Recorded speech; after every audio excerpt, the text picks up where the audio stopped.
Ladies and gentleman, Narendra Modi ಅವರು ಕೇರಳದಲ್ಲಿ ಒಂದು ಹೇಳಿಕೆಯನ್ನು ಕೊಟ್ಟಿದ್ದಾರೆ. ಕಾಂಗ್ರೆಸ್ ಪಶ್ಚಿಮ ಏಷ್ಯಾ ರಾಷ್ಟ್ರಗಳ ಎದುರಲ್ಲಿ ಭಾರತದ ಮಾನವನ್ನ ಕಳೆಯುವಂಥ ಹೇಳಿಕೆಗಳನ್ನು ನೀಡ್ತಾ ಇದೆ ಅನ್ನುವಂಥದ್ದು. ಆದರೆ ಕಾಂಗ್ರೆಸ್ನ ಯಾವ ನಾಯಕರು ಯಾವ ಹೇಳಿಕೆಯನ್ನು ಎಲ್ಲಿ ಹೇಳಿದ್ದಾರೆ ಅನ್ನೋದನ್ನು ಮೋದಿಯವರು ಸ್ಪಷ್ಟಪಡಿಸಿಲ್ಲ. ದೇಶದಲ್ಲಿ ಗ್ಯಾಸ್ ಮತ್ತು ಪೆಟ್ರೋಲ್ ಡೀಸೆಲ್ ಕೊರತೆ ಕಾಣ್ತಾ ಇದೆ, ಅಭಾವ ಸೃಷ್ಟಿಯಾಗಿದೆ, ಮತ್ತೊಮ್ಮೆ ಲಾಕ್ಡೌನ್ ಆಗ್ಬೋದು ಅನ್ನೋದನ್ನು ನರೇಂದ್ರ ಮೋದಿ ಅವರೇ ಸದನದಲ್ಲಿ ಹೇಳಿದ್ದಾರೆ. ಹಾಗಾದರೆ ಮೋದಿ ಇಲ್ಲಿ ಪಲಾಯನವಾದವನ್ನು ಮಾಡ್ತಾ ಇದ್ದಾರಾ? ಕೈಲಾಗದೇ ಇರೋರು ಮೈಯೆಲ್ಲ ಪರ್ಚ್ಕೊಂಡ್ರು ಅನ್ನೋ ಥರ ಕುಂಟು ನೆಪವನ್ನು ಹೇಳ್ತಾ ಇದ್ದಾರಾ? ಎಕ್ಸ್ಕ್ಲೂಸಿವ್ ಸ್ಟೋರಿ, ನೆಲ್ಲ ಜಲ್ಲ ಭಾಷೆಗಾಗಿ ಪ್ರಾಮಾಣಿಕ ಪತ್ರಿಕೋದ್ಯಮ. ನಾನು ಹೇಮಂತ್.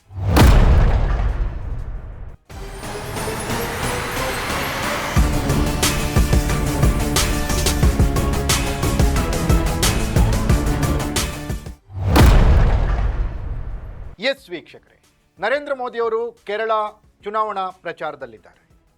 ಕೇರಳ, ತಮಿಳುನಾಡು, ಪಾಂಡಿಚೇರಿ, ಅಸ್ಸಾಂ, ವೆಸ್ಟ್ ಬೆಂಗಾಲ್ ಪಂಚರಾಜ್ಯಗಳ ಚುನಾವಣೆಯ ಈ ಸಂದರ್ಭದಲ್ಲಿ ಕೇರಳದಲ್ಲಿ ಚುನಾವಣಾ ಕಾವು ರಂಗೇರಿದೆ.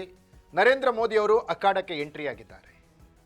ನರೇಂದ್ರ ಮೋದಿಯವರಿಗೆ ಕೇರಳದಲ್ಲಿ ಅಭಿವೃದ್ಧಿಯ ವಿಚಾರಗಳನ್ನು ಮಾತನಾಡಲಿಕ್ಕೆ ಆಗ್ತಾ ಇಲ್ಲ, ಕೇಂದ್ರ ಸರ್ಕಾರದ ಸಾಧನೆಗಳನ್ನು ಹೇಳಲಿಕ್ಕೆ ಆಗ್ತಾ ಇಲ್ಲ.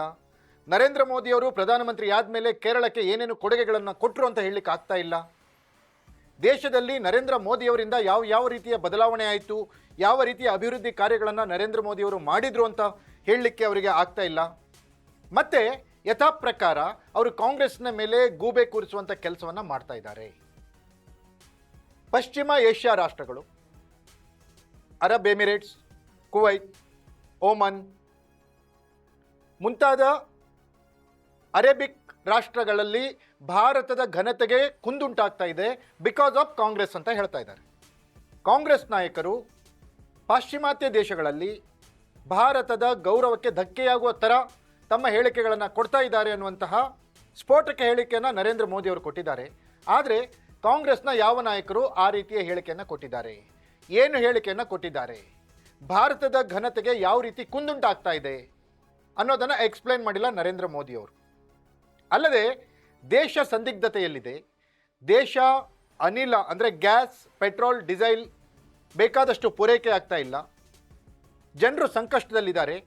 ಇದೇ ರೀತಿ ಮುಂದುವರೆದ್ರೆ ದೇಶದಲ್ಲಿ ಮತ್ತೆ ಲಾಕ್ಡೌನ್ ತರಹದ ಘಟನೆ ನಡೀಬೋದು ಅಂತ ಸ್ವತಃ ನರೇಂದ್ರ ಮೋದಿಯವರೇ ಸಂಸತ್ನಲ್ಲಿ ಹೇಳಿದ್ದಾರೆ. ಹೀಗಿದ್ದಾಗ ದೇಶದ ಘನತೆಗೆ ಕುಂದುಂಟು ಮಾಡ್ತಾ ಇರೋದು ಯಾರು? ಸಾರ್ವಜನಿಕರ ಪರವಾಗಿ ಪ್ರಶ್ನೆಗಳನ್ನು ಕೇಳಿದರೆ ಅದು ದೇಶದ ಮರ್ಯಾದೆಯನ್ನು ಕಳೆದಂತೆಯೇ? ಅಷ್ಟಕ್ಕೂ ನರೇಂದ್ರ ಮೋದಿಯವರು ಪ್ರಧಾನಮಂತ್ರಿಯಾಗಿ 12 ವರ್ಷಗಳನ್ನು ಕಳೆದ ನಂತರವೂ ಕೂಡ ಅವರು ಮಾಡಿರೋ ಅಭಿವೃದ್ಧಿ ಕೆಲಸಗಳ ಬಗ್ಗೆ ಯಾಕೆ ಇನ್ನೂ ಮಾತನಾಡ್ತಾ ಇಲ್ಲ? ದೇಶದ ಬಗ್ಗೆ ಅವರಿಗಿರೋ ಕನಸುಗಳ ಬಗ್ಗೆ ಯಾಕೆ ಮಾತನಾಡ್ತಾ ಇಲ್ಲ? ಅವರು ಅಧಿಕಾರಕ್ಕೆ ಬರೋಕ್ಕಿಂತ ಮೊದಲು ದೇಶದ ಜನರಿಗೆ ಏನೇನು ಭರವಸೆಯನ್ನು ಕೊಟ್ಟಿದ್ರು, ಆ ಭರವಸೆಯಲ್ಲಿ ಎಷ್ಟನ್ನು ಈಡೇರಿಸಿದ್ದಾರೆ, ಉಳಿದಿರೋದು ಎಷ್ಟು ಇಂಪ್ಲಿಮೆಂಟೇಷನ್ ಹಂತದಲ್ಲಿದೆ, ಯಾವ್ಯಾವ ಸ್ಟೇಟಸ್ನಲ್ಲಿದೆ ಅನ್ನುವಂತಹ ಮಾಹಿತಿಯನ್ನು ಕೊಡಲಿಕ್ಕೆ ಮೋದಿಯವರಿಗೆ ಏನು ಕಾರಣ ಇದೆ?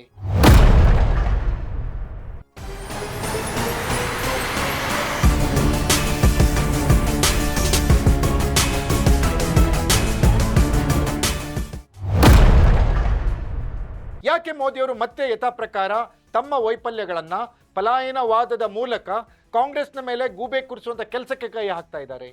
ಈ ಎಲ್ಲದಕ್ಕೂ ಯಾರಾದರೂ ಬಿಜೆಪಿ ನಾಯಕರು ಉತ್ತರ ಕೊಡ್ತಾರಾ? ಕಾದು ನೋಡಬೇಕಿದೆ. ಇದಾಗಿತ್ತು ಎಕ್ಸ್ಕ್ಲೂಸಿವ್ ಸ್ಟೋರಿ. ನೆಲ್ಲ ಜಲ್ಲ ಭಾಷೆಗಾಗಿ ನೋಡ್ತಾ ಇರಿ ಫೋಕಸ್ ಟಿವಿ.